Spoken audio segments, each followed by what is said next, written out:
नायक आएगा, वो आ रहा है। गुरु जो है तुम लोग एक क्षण में छटपटा जाता है, गुरु जी हम गए यहाँ ठोकर लग गया पैर में, कैसे काम करें। जब हम काम न करने निकलते हैं तो लड़का बीमार हो जाता है।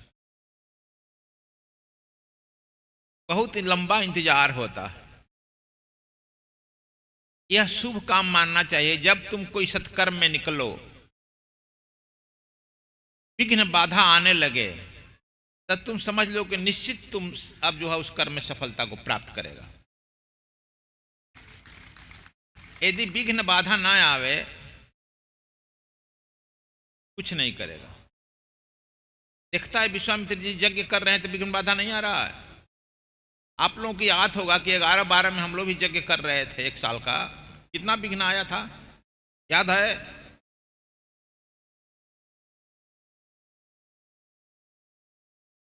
खूब आ रहा था, लेकिन हम निश्चिंत थे कि नहीं, जितना विघ्न आ रहा है तो उतना सफलता होगा। जिसका परिणाम है कि सब आश्रम जो है वहां स्थिर, सबके सब आश्रम स्थिर हो गए। तो लेकिन हम लोग विघ्न से गड़बड़ा जाते हैं।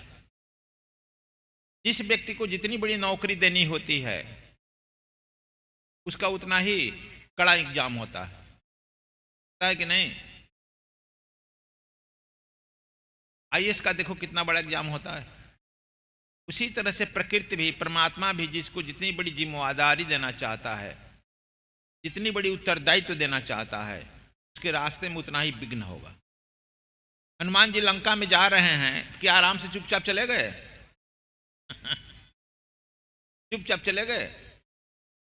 पूरा भोजन करते हुए बड़ा विघ्न हुआ है।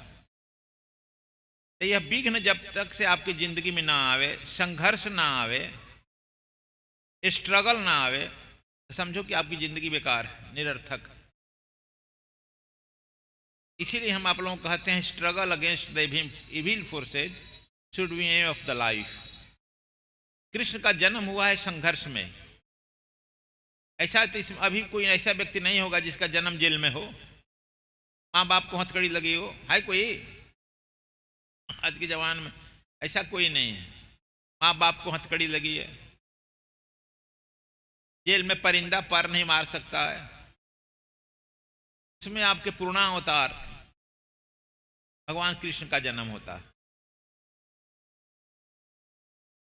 और 6 दिन के हुए तभी पुतना उनको प्रेम करने चली गई, टॉनिक का दूध पिलाने चली गई।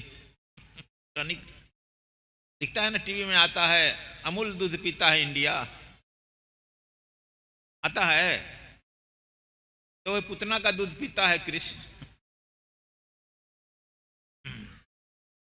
और 6 दिन से ही शुरू हो गया पुतना का, तृणावर्त का, बाकासुर का होने लगा उपद्रव। समझ लो कि जितना जो बड़ा महापुरुष रहेगा उतना उसमें विघ्न आएगी। विघ्न का मतलब उतना उसकी परीक्षाएं होगी। जिसकी परीक्षा ना हो तो बबुआ है। बबुआ का मतलब समझता है? बबुआ है, घर में रहेगा, खाएगा, पिएगा, सोएगा, आराम करेगा, राम राम, कुछ नहीं, विघ्न नहीं है। उसके माँ बाप जो है, देखते हैं बंदर अपने बच्चे को लेकर गोद में बैठे रहता है, देखा है? उसी तरह से है। इसीलिए संघर्ष से घबराना नहीं चाहिए। आज हमको कुछ कहना नहीं है, क्योंकि समय हो गया।